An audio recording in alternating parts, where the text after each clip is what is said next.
hiding behind your wife's checkbook makes you a man. It just makes you a professional beggar in a tailored suit. Mindless, gold-digging parasite! I wasn't your wife, I was your walking out, and today I'm cut. The air in the courtroom was electric. It wasn't just another day on a TV set. This was about to become a masterclass in public accountability. The kind of raw, unfiltered justice you can't look away from. For 34 years, Brandon Taylor had floated through life on a cloud of family money, insulated from consequences, shielded from reality by the one phrase that had always been his get-out-of-jail-free card. Today, that phrase would become his epitaph. He stood before the legendary judge Cassandra Shaw, looking every inch the polished. Trust fund prints, a Swiss watch that cost more than a car gleaming on his wrist. A suit tailored to perfection, a smile that said he'd already won. He had no idea that in exactly 23 minutes, his entire world would be dismantled on live television. His arrogance turned into a global meme, his life into a cautionary tale viewed over 50 million times. But the real story wasn't the lawsuit. The real story was sitting silently in the third row, shrouded in oversized sunglasses, a woman who had been planning this moment for months. Brandon's wife, Eleanor, wasn't just a spectator. She was the architect of his downfall, and she'd made a pact with Judge Shaw to finally teach the man she'd enabled what true consequences felt like. The trap was set. The cameras were rolling. And Brandon, smug and oblivious, was walking straight into it. Brandon Taylor didn't work. Not in any way that involved a commute, a boss, or a paycheck with his name on it. His career was a series of expensive hobbies disguised as business ventures, all bankrolled by Eleanor's family fortune.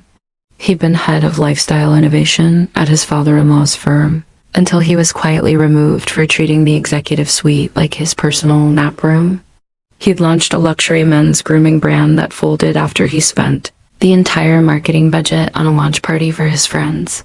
His current project was an elite concierge service that consisted of him getting other people to do things for him. His daily grind was brutal: rise at 11, squeeze in 18 holes at the club, critique a sommelier's pairing over a 3-hour lunch, then return home to complain about how exhausting it was to be the visionary of the family. His shield, his sword, his magical incantation against the mundane hassles of adulthood, was a simple 4-word sentence he deployed with practice ease. My wife handles that. Unpaid country club dues. My wife handles that. Nasty letter from the IRS. My wife handles that. Angry vendor he'd ghosted after they delivered. My wife handles that. For 7 years, it was his invincibility cloak. Eleanor always smoothed things over, her signature on a check erasing his negligence like it never happened. He'd forgotten how to solve a problem because he'd never needed to. He had Eleanor. The problem sitting across from him today, however, wasn't going to be erased by a check. At least, not in the way Brandon expected. The plaintiff was Marcus Reed, a 71-year-old master woodworker with hands that told stories of 50 years of perfect joints and flawless finishes. Marcus had built Brandon a masterpiece, a home library of dark walnut with hidden compartments. A rolling ladder and shelving so precise a laser level would weep with envy. Brandon had been ecstatic. He'd flooded Instagram with its 17 posts and 32 stories, all hashtag BIBLIOPHILE life and hashtag custom dream. He'd tagged Marcus's small business, Reed and Grain, calling him a true artisan. The attention was the payment Brandon valued most. Then Marcus's invoice arrived. $8,500 for 3 weeks of meticulous labor and top-tier materials. The celebration ended. Brandon's texts went unanswered. His calls rolled to voicemail. When Marcus finally cornered him at his gym's valet, Brandon had looked down from his SUV, smirked, and delivered the line that sealed his fate. Relax, old-timer. You'll get your money. My wife handles the finances. She handle this. He had rolled up the window, leaving Marcus standing in the exhaust fumes. That casual dismissal, that utter lack of respect for a craftsman's dignity, is what brought Marcus to court. It wasn't just about the money anymore. It was about principle. Judge Cassandra Shaw cut through the formalities like a scalpel. Mr. Taylor, Mr. Reed built you a library you publicly called a dream. His contract is clear. His photos show exquisite work. Why is he here? Brandon leaned into the microphone, oozing condescending reasonableness. Your Honor, it's a matter of standards. The vision was premium. The execution was adequate. There were timeline overruns, some irregularities in the stain. We're discussing a discount for the discrepancies. Judge Shaw's eyes, famous for seeing through concrete, narrowed.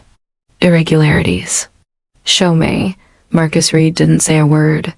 He simply opened a leather portfolio. Out came the signed contract. Then printed, blown-up screenshots of every boastful post Brandon had made. Then professional-grade photos of the completed library, every inch gleaming, perfect. The evidence was a silent, brittle hammer. Brandon floundered. Social media is polite. Of course I posted nice things.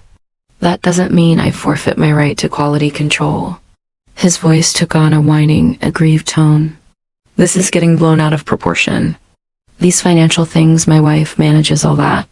If there's a payment discussion, it should be with her. She handles this. There it was. The magic phrase. It hung in the air.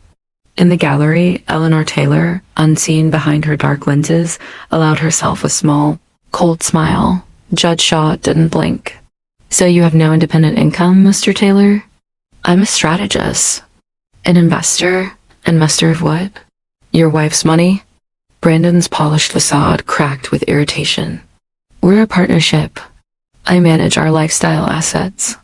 She handles the capital. It's a division of labor. A division where she does the labor and you do the division. Judge Shaw shot back, the audience erupting. She leaned in. Let me be blunt. You live on your wife's wealth, commission beautiful work from a skilled tradesman, refuse to pay him, and when called to account, you hide behind her skirt. Is that the strategic insight you bring to this partnership? The humiliation was public, searing. Brandon's neck flushed red. He fell back on his only defense, louder now, a mantra against the rising tide of judgment. This is a financial matter. My wife handles the finances. She handles this. Judge Shaw settled back in her chair, a predator whose prey had just stumbled into the snare. Does she, Mr. Taylor? Does she handle this? The calm in her voice was terrifying. She turned her gaze toward the gallery. Mrs. Eleanor Taylor, would you please stand up? A collective gasp sucked the air from the room. Every head, including Brandon's, swiveled to row 3. A statuesque woman in a sleek charcoal dress rose gracefully. She removed her sunglasses, revealing eyes that were pained but utterly resolute. She had been there all along. Brandon's face underwent a horrifying metamorphosis, from confusion to dawning horror to utter, gut-wrenching panic. Ellie? What are you doing here? His voice was a child's whisper. She's been here since you walked in. Judge Shaw stated, her voice filling the stunned silence. Listening to you lie. Hearing you disrespect Mr. Reed. Watching you try to use her as your human shield yet again. She gestured Eleanor forward. Mrs. Taylor, I believe you have something to say to the court. The click of Eleanor's heels on the floor was the only sound as she walked toward the bench. She didn't look at her trembling husband. She looked at Judge Shaw, then at Marcus Reed, her composure a stark contrast to Brandon's crumbling figure. Your Honor, she began, her voice clear and steady, carrying a lifetime of quiet frustration. I have listened to my husband's testimony. Every word of it is a lie. She turned to face Brandon, and the look she gave him was not one of anger, but of devastating finality. The library is perfect, Brandon. You know it is. Mr. Reed's work is breathtaking. You didn't post those photos to be polite. You posted them because you were proud. You were showing off. And then you decided that actually paying for it was beneath you, just like everything hard has always been beneath you. Asterisk Brandon made a strangled noise. Eleanor, stop. We can talk about this at home. This is private. No, Brandon, she interrupted, her voice gaining steel. It stopped being private when you decided to cheat a good man. It stopped being private when you made my integrity collateral for your dishonesty. She turned back to the judge. For 7 years, Your Honor, I have handled it. Every bill, every dispute, every mess he created with his entitlement and his laziness. I wrote the checks. I made the apologies. I told myself I was keeping the peace, protecting our family's name.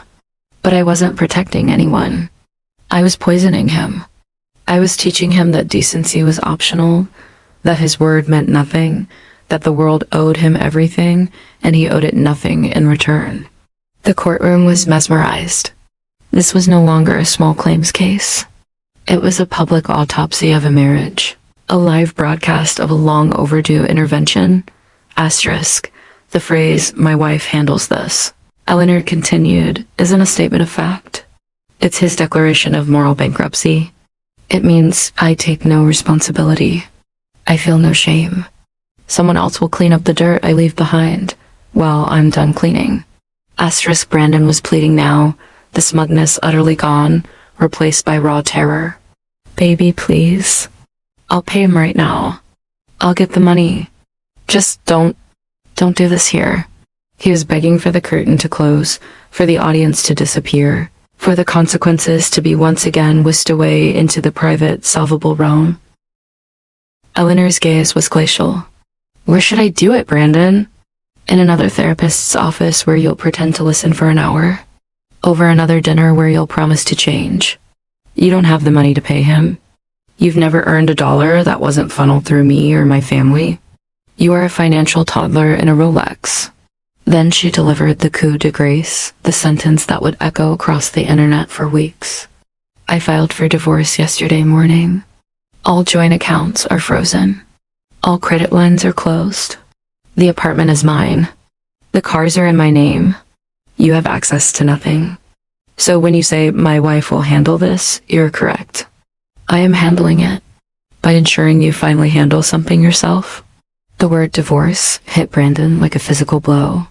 He staggered, gripping the defendant's table, his knuckles white. The color drained from his face, leaving a pale, waxy mask of shock. The audience murmured, a wave of mixed pity and satisfaction. This was justice, but it was a brutal, spectacular kind. Judge Shaw let the moment resonate before speaking. Mr. Taylor, your domestic arrangements are your own business. But this court's business is a debt. Mr. Reed is owed $8,500 for work performed and accepted. Do you dispute the work was performed? Brandon could only shake his head, mute. His world in ashes. Judgment for the plaintiff, Marcus Reed, in the amount of $8,500, Judge Shaw declared. Additionally, for the willful bad faith, the intentional infliction of distress on a senior citizen, and the waste of this court's time, I am adding $3,000 in punitive damages. Total judgment, $11,500. Payable immediately. Brandon found his voice, a hoarse whisper of utter defeat. How? I have nothing. You heard her. Judge Shaw's final words were simple, iconic, and would be quoted endlessly. Then I suggest you get a job, Mr. Taylor. Welcome to the life everyone else lives. It starts today. She turned to Marcus Reed, her demeanor shifting to one of profound respect. Mr. Reed, men like you built this country. Your skill, your honor, and your patience in the face of such insult are a testament to your character. This judgment doesn't just repay you. It repays a small bit of the dignity he tried to steal. Court is adjourned. As the bailiff called, "All rise," the drama wasn't over. Eleanor walked not to her shattered husband, but to Marcus Reed. Brandon watched, helpless, as the life he knew walked away from him. Mr. Reed, Eleanor said, extending her hand. On behalf of what was my family, I am so deeply, profoundly sorry. What he did to you was vile. She handed him a business card. This is my personal number and the number of my family's estate manager. We have several properties. Any future woodwork, any restoration, any project at all, you are our first and only call. And your fee for this, she gestured to the courtroom, is already being wired to your account with a significant bonus for your trouble. Marcus, a man of few words, took her hand, his eyes wet. Ma'am, you didn't have to do that. The judgment is enough. No, Eleanor said firmly. The judgment was justice. This is my responsibility. I enabled the man who wronged you. Let me help support the man who did everything right. She then turned, finally, to Brandon. He looked at her with a mixture of hope and devastation, perhaps thinking this was a gesture that included him, that the door wasn't fully closed. Eleanor read his look and killed the hope with chilling clarity. Brandon, your belongings will be packed and sent to your mother's address. My lawyer will be in touch. Do not call me. Do not come by. The next time you tell someone, my wife will handle this, be aware she already did. She handled it by removing herself from your equation. Goodbye. She walked out of the courtroom, back straight, head high, leaving Brandon alone in the well of the court, surrounded by the buzzing aftermath of his ruin. Cameras zoomed in on his face, a masterclass in the instant evaporation of privilege. It was the shot that would launch a million memes. The viral explosion was instantaneous. Within hours, #MyWifeHandles this was trending globally. The clip of Brandon's smug declaration, followed by Eleanor's devastating rise, was cut, remixed, set to dramatic music and sad trombones. It was featured on news shows as a cultural moment about entitlement and enablement. Podcasts dissected the psychology of the trust fund man-child. Relationship experts praised Eleanor's boundaries of steel. But beyond the schadenfreude, the story struck a deeper chord. It became a rallying cry for anyone who had ever been an enabler or felt trapped by someone else's irresponsibility. Comment sections flooded with stories. I was an Eleanor for my brother for 10 years. My Brandon was my unemployed boyfriend. This video gave me the courage to cut off my toxic adult son financially. Eleanor Taylor, though fiercely private, unintentionally became a symbol of painful, necessary liberation. Marcus Reed's small business, Reed and Grain, was inundated with commissions. His story of quiet dignity and ultimate vindication resonated. He became a folk hero for the blue-collar skilled worker, finally getting one over on the polished, predatory elite. He gave a single, humble TV interview saying, "I just wanted what I earned." The lesson isn't about me. It's about treating people right, no matter who they are. And Brandon? He became the ultimate ghost of privilege past. Spotted filling out job applications at a cafe, his Rolex conspicuously absent. He moved back into his aging mother's condo, a 34-year-old college dropout starting from less than zero. The phrase he had wielded as a weapon was now tattooed on his reputation. The first thing that came up in a Google search of his name. He had achieved the fame he'd always craved. He was infamous. The episode's producer would later call it perfect television. It had everything: a clear villain, a dignified hero, a shocking twist, and poetic justice so satisfying it felt scripted. But the rawness of the emotion, the tremor in Eleanor's voice, the sheer panic in Brandon's eyes, that was terrifyingly, beautifully real. It was the moment a human firewall finally activated, and a grown man was forced to feel the chill of the real world for the very first time. Asterisk. The aftershocks of the courtroom quake rippled far beyond the studio lot. In a sleek, minimalist law office across town, Eleanor Taylor sat, not with her high-powered divorce attorney, but with a financial forensic specialist. The emotion from the courtroom had been replaced by cool, focused determination. "I want a full audit of every expenditure from our joint accounts for the past 7 years, she instructed. Every unexplained withdrawal, every vendor payment that seems odd, every business investment. If he cheated Marcus Reed, he likely cheated others. I want to find them and make it right." This wasn't just about divorcing Brandon. It was about morally divesting from the entire life she'd bankrolled. She was reconstructing her integrity, one corrected wrong at a time. Meanwhile, in a modest but sunlit workshop smelling of sawdust and linseed oil, Marcus Reed's phone hadn't stopped ringing. Emails flooded his old desktop computer. Is this the guy who stood up to that trust fund jerk on Judge Shaw? One inquiry began. Commissions ranged from small jewelry boxes to full home millwork. A prestigious architectural firm, moved by his story, reached out with a contract for a high-profile museum restoration. For the first time in his long career, Marcus had to hire an assistant just to manage the inquiries. He'd gone from worrying about one unpaid invoice to turning down work. His quiet dignity had become his most powerful marketing tool, a beacon in an age of flash and nonsense. Brandon, however, was navigating a world with gravity for the first time. His mother's spare room, decorated with his old high school trophies for best attitude, was a shrine to a potential he'd never realized. The condo felt small, the air thick with unspoken disappointment. His mother, a kindly but weary woman who had always bailed him out before, had watched the episode. Her words were gentle but firm. "You can stay here for 3 months, Brandon, but you need to find a job. Any job. And you need to pay me rent." Even his softest landing pad had retracted. The shock was systemic. He woke up each morning with a jolt of existential panic. No agenda, no club to go to, no one to impress. His network of friends, built on rounds of golf and open bars, had gone radio silent. His texts elicited one-word replies or were left unread. He was socially radioactive, a living punchline. The public dissection continued online.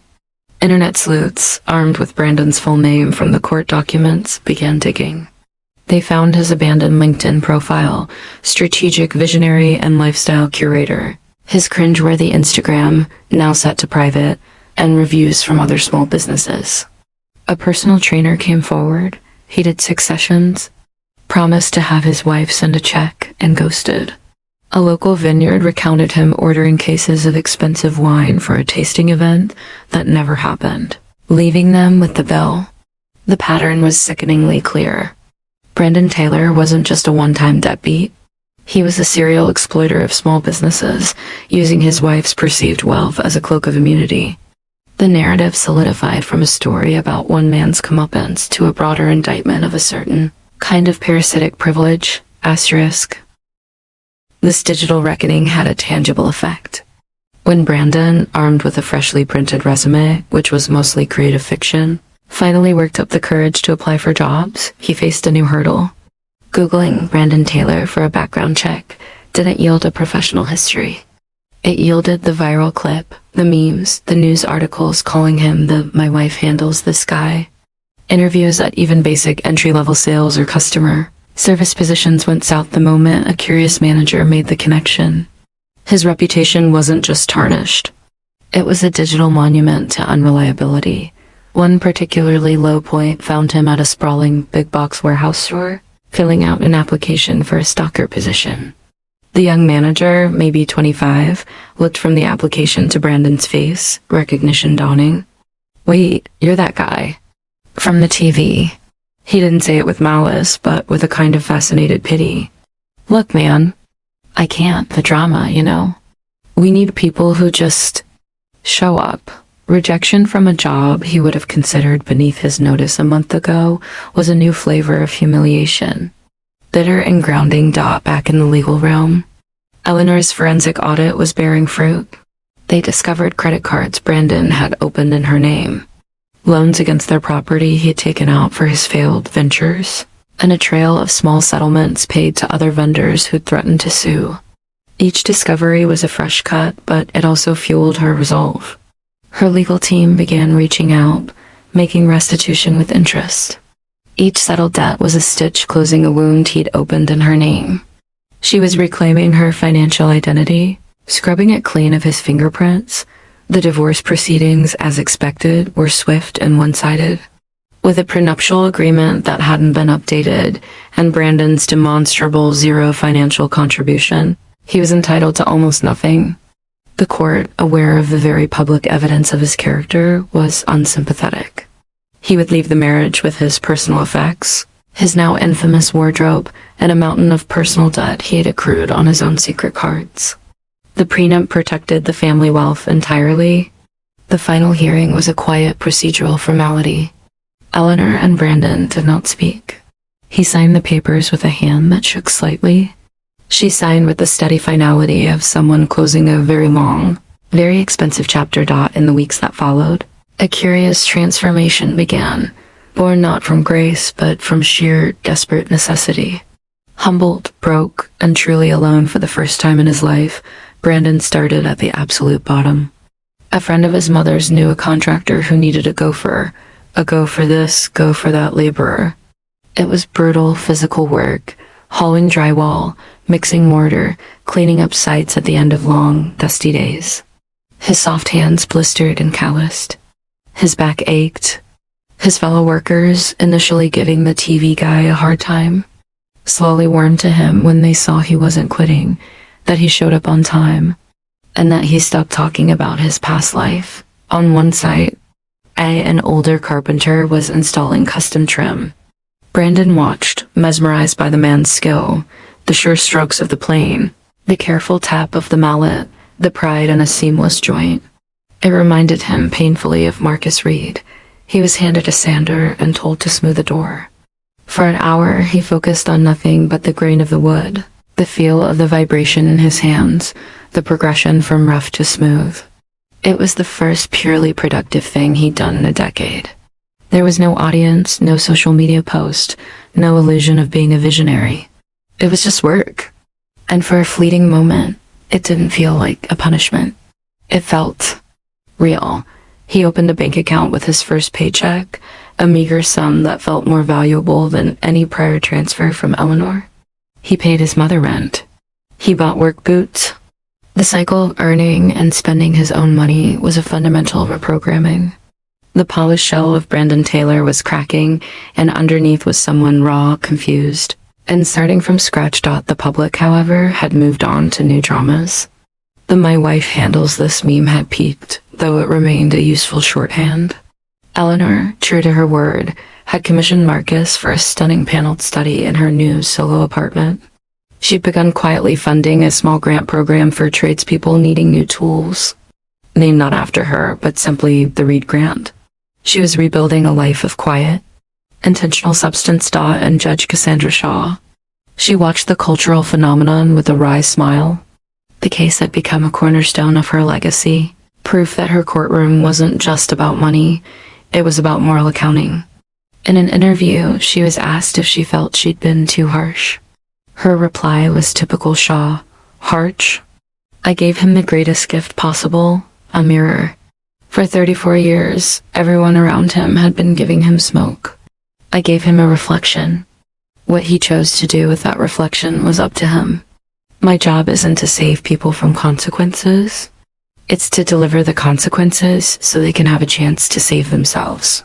The case was closed, but its echoes of shattered entitlement, courageous boundaries, and the hard, redemptive value of a day's honest work would reverberate for a long time. 6 months after the gavel fell, the 3 lives spun by the courtroom drama had settled into starkly different, permanent orbits. Eleanor Taylor's orbit was one of curated peace and powerful purpose. The divorce was final, the financial disentanglement complete. She'd sold the cavernous penthouse that felt more like a museum of her failed marriage and moved into a bright, airy loft. Its centerpiece was the library Marcus Reed had built for her, a space of warm wood and quiet solace, a daily reminder of the good that could emerge from chaos. She'd stepped more fully into leadership at her family's foundation, shifting its focus toward vocational training and small business grants. The Reed Grant program had already outfitted 24 aspiring carpenters, mechanics, and electricians with professional-grade tools. She gave no interviews, made no public statements about Brandon. Her silence wasn't bitterness. It was closure. She had handled it definitively and moved on. The shadow of the enabler had been replaced by the substance of a patron and a philanthropist.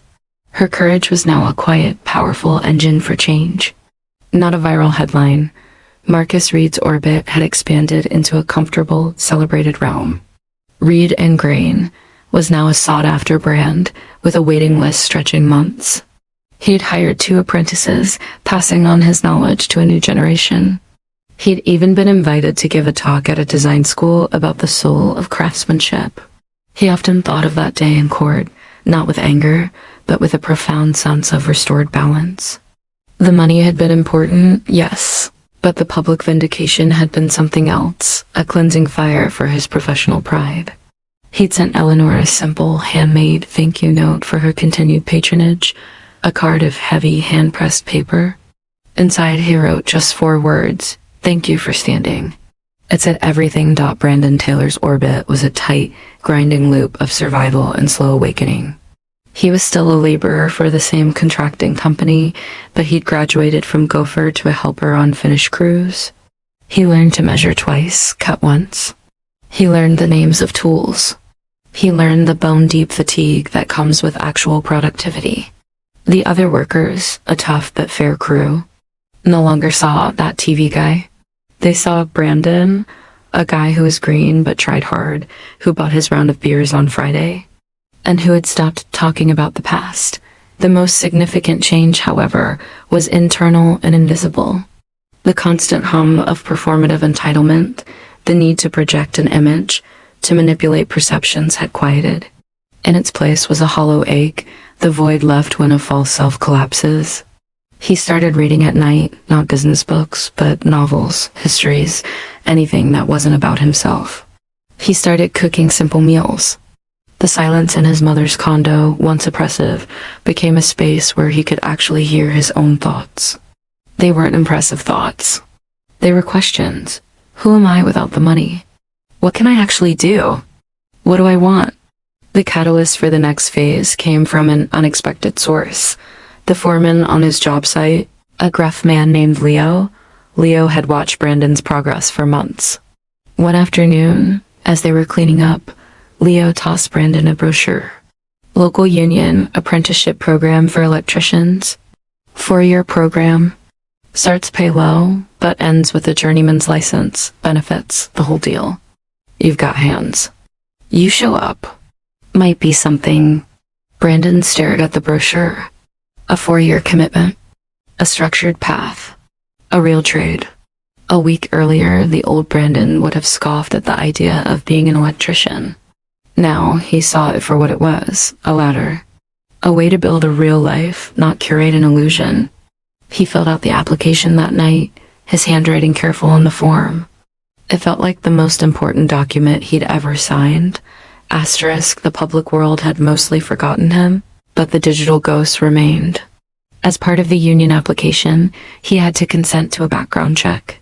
He held his breath, waiting for the inevitable connection. The moment the interviewer would Google him, and the whole sordid story would resurface. It happened. The union rep, a no-nonsense woman named Rosa, looked from her computer screen to him. It says here you're kind of famous. Brandon's heart sank. That wasn't me at my best. Rosa studied him for a long moment. I saw that clip. My sister was married to a guy like that. Took her years to get out. She closed the laptop. The past is the past. This application is about who you are now. Can you follow instructions? Can you learn? Can you be trusted on a site where mistakes can kill people? Yes, Brandon said, the word feeling more solid than any he'd uttered in that courtroom. Prove it, Rosa said. Orientation is next Monday. Don't be late. He wasn't. He sat in a room with 20 others, men and women of all ages. Some right out of high school, others changing careers. He was just another face. He took notes. He asked questions. He began the long, disciplined process of learning a code, a theory, a craft. For the first time since he was a child, he was being graded on knowledge and skill, not on charm or connections. It was terrifying and exhilarating. Meanwhile, a different kind of closure was happening in the media landscape. A popular true crime documentary channel, always on the hunt for human drama, approached Eleanor with an offer for a deep dive special. The Fall of the Trust Fund Prince, The Untold Story. They promised a balanced look and a redemption arc. Eleanor's lawyer forwarded the request with a single word note. No. They then approached Brandon, now a union apprentice, offering a significant sum for his participation. It was more money than he would make in a year. The old itch, the desire for the spotlight, twitched. He imagined telling his side, explaining the pressure, maybe eliciting some sympathy. He thought about it for a full, tormented weekend. He thought of Eleanor's silent dignity. He thought of Marcus Reed's steady hands. He thought of Leo throwing him that brochure without judgment. He thought of the simple satisfaction of a correctly wired junction box. On Monday, he called the producer back. Thanks, but no, he said, his voice calm. I'm not that guy anymore.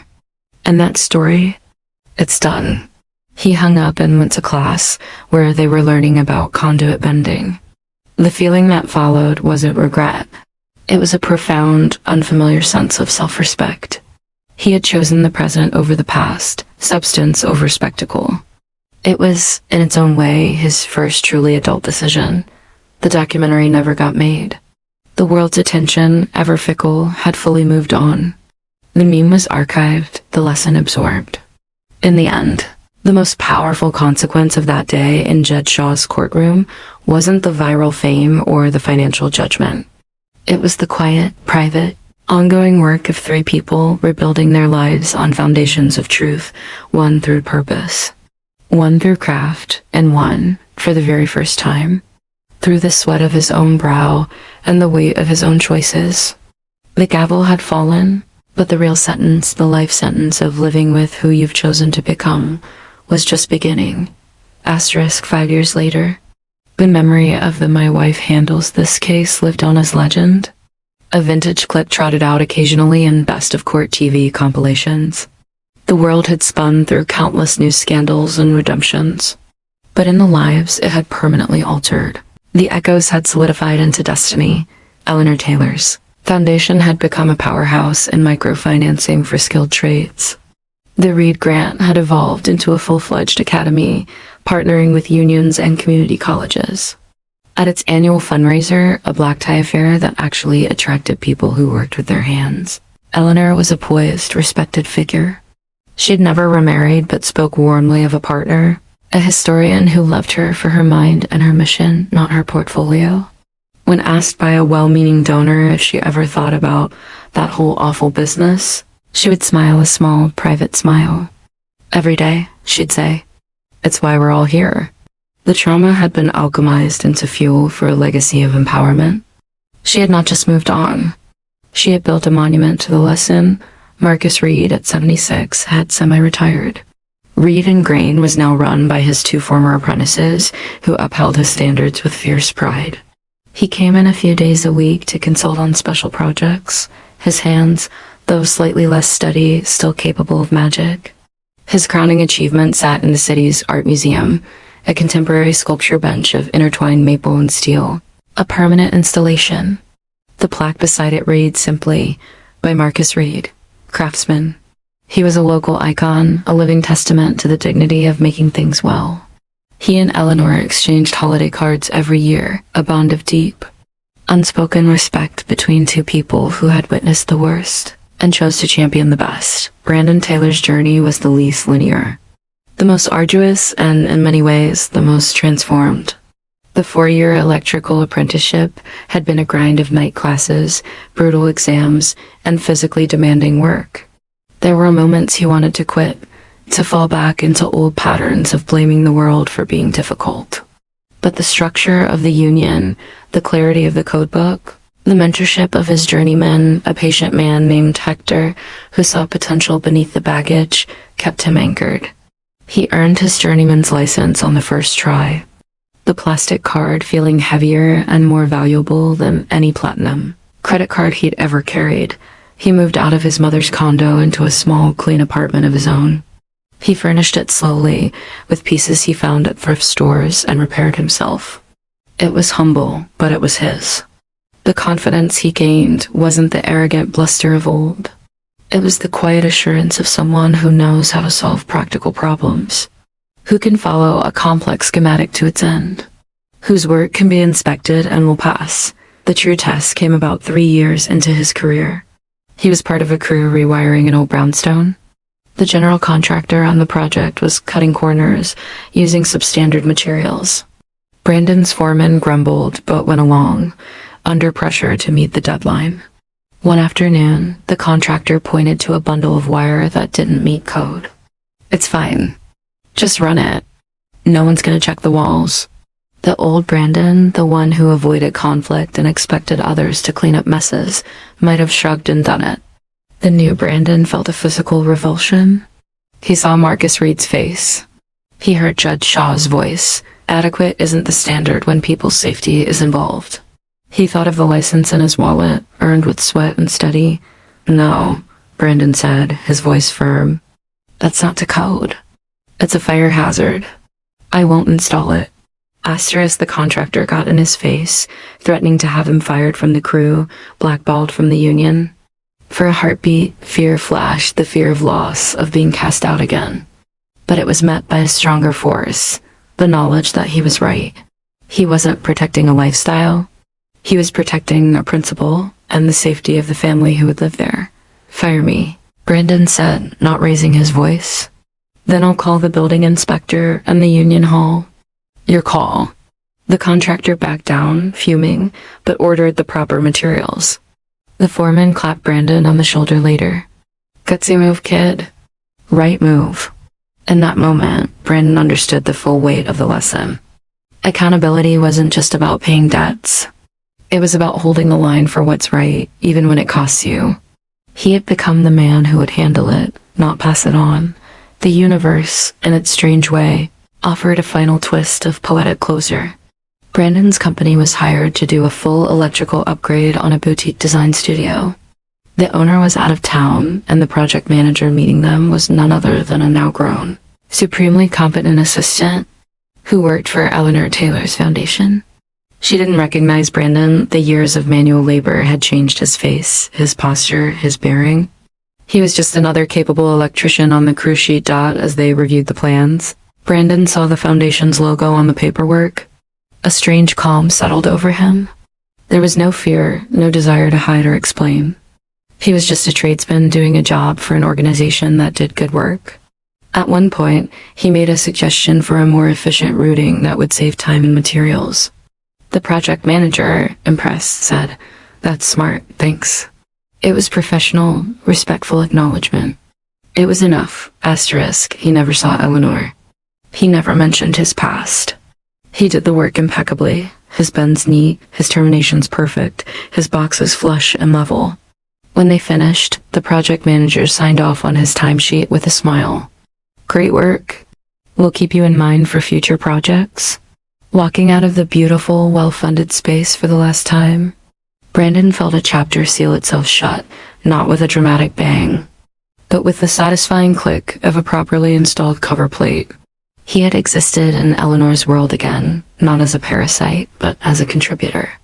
The circle was complete. That evening, he met up with Hector and a few other guys from the union for a beer. He laughed at a stupid joke, argued good-naturedly about football, talked about the tricky retrofit he'd just finished.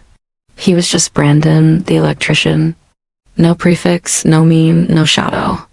He paid his tab with cash from a wallet that held his union card, his driver's license, and a photo of his mom. It was an ordinary life. And after everything, the ordinary felt like the most extraordinary victory of all.